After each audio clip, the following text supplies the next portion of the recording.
We're back at the Lagazuoi station, and we're going to take it up to the top of the mountain and have a look at, well, have a bit of a walk and look at the World War I museum, because this was a big scene of fighting. That's the Hexenstein up there. Apparently all the what looks like scree is actually debris from exploded bits of mountain from when they were tunneling and blowing each other up.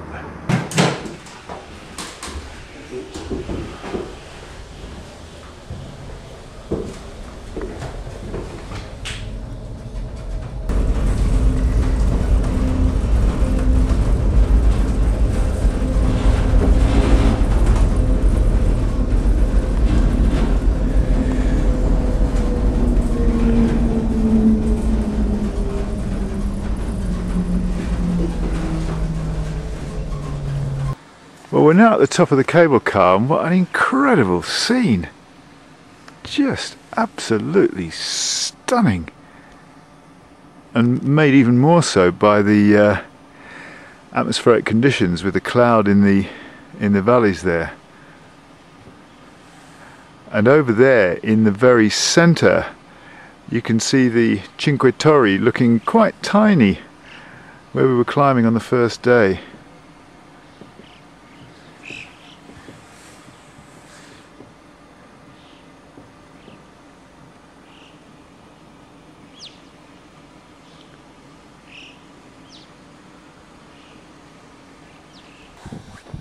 And this is looking the other way, up to the north.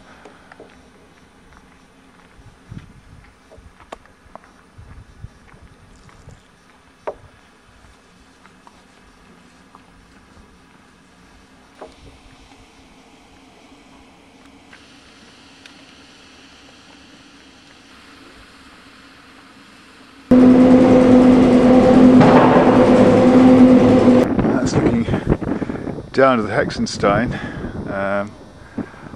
up over there to the Marmolada Glacier, and then this is the Austrian troop path that we're going to walk along to that cross up there and back.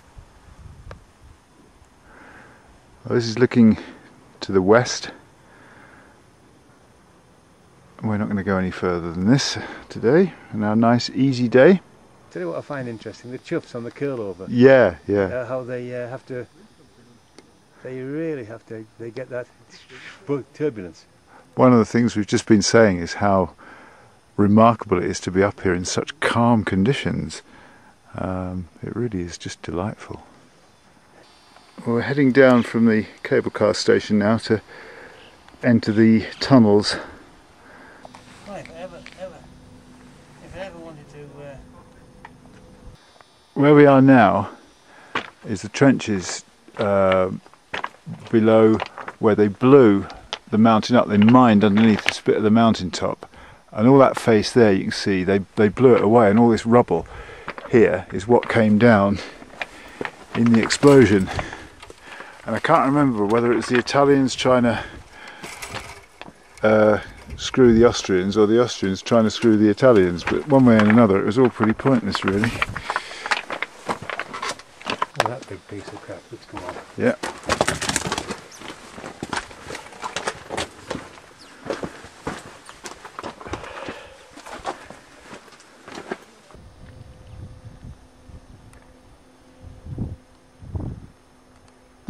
In the centre of the shut up there you can see one of the holes in one of the tunnel systems where they used to look out from and shoot their machine guns out of.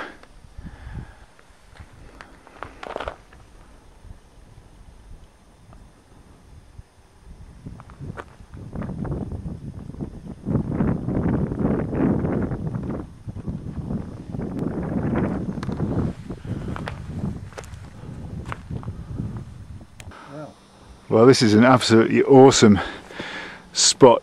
Looking down here, it just drops away to nothing.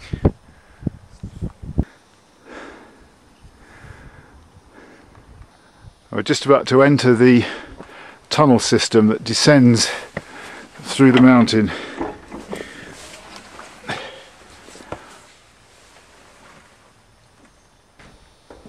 We're deep in the tunnels now. This is a covered gallery here.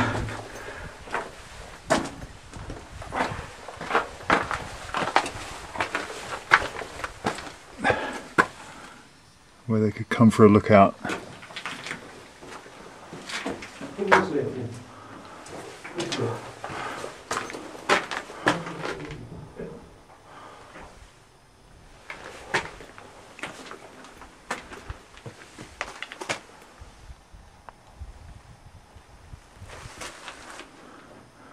Yeah. So, what have we got here? Oh, another window up there. And this carries on, does it? Yeah, it goes down and down. Oh, yeah. What a bloody existence. Eh? Yeah.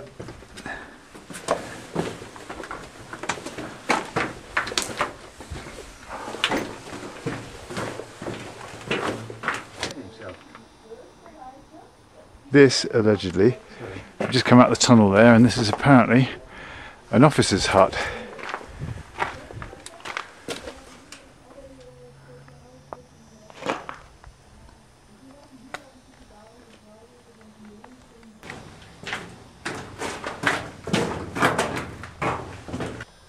Well, it's an absolute maze of tunnels, this, all interconnecting and leading off, and we don't really know where we're going. This was no longer the heroic, bloody war recounted in the propaganda, but an enormous work site. Well, we've just come out on the Martini Ledge after descending hundreds and hundreds of feet in pitch black down the tunnels that the Italians blasted up from down there to get underneath the Austrians back behind us, and the Martini Ledge continues around there. We're just going to stop for lunch now. Right, well, we're finally out of the tunnels. Apparently they took 10,500 tons of rock out to tunnel from here up to just below the mountain top. We're out in the open now, and we'll follow this path down here to get back to where we started, which is somewhere around the corner. Even the path down's in spectacular location. Look at that. Well, we were going to carry on down this path to a grassy patch for lunch, but Clive's taken pity on the old cripple with the gammy knee, and when we found this bench he said, well, although it's not as aesthetically pleasing as the lunch stop that I would have chosen, in view of your problems with your knee we're going to stop here, which is very kind. We've attracted our usual attendant choffs. Well, we've just had a really nice prosciutto and cheese sandwich that we got from the restaurant on the pass, but we're just going to finish it off with some slices of venison sausage. We've come a good way down now, and in the grand scheme of things the cable car station isn't that much below us. It's down there, but the cloud's certainly starting to build up now, and the temperature's dropping when you get out of the sun quite markedly, to the extent that even though I'm walking, the ends of my fingers are getting cold. Well, we're nearly back at the cable car station now. That's the way we've come down. We've descended hundreds of feet of tunnels in the middle of that great rocky spire, that great rocky buttress up there, right from the very top. There's someone on a climbing route, or I don't know if it's one that we thought of doing, but anyway, it goes up there, up that crack there.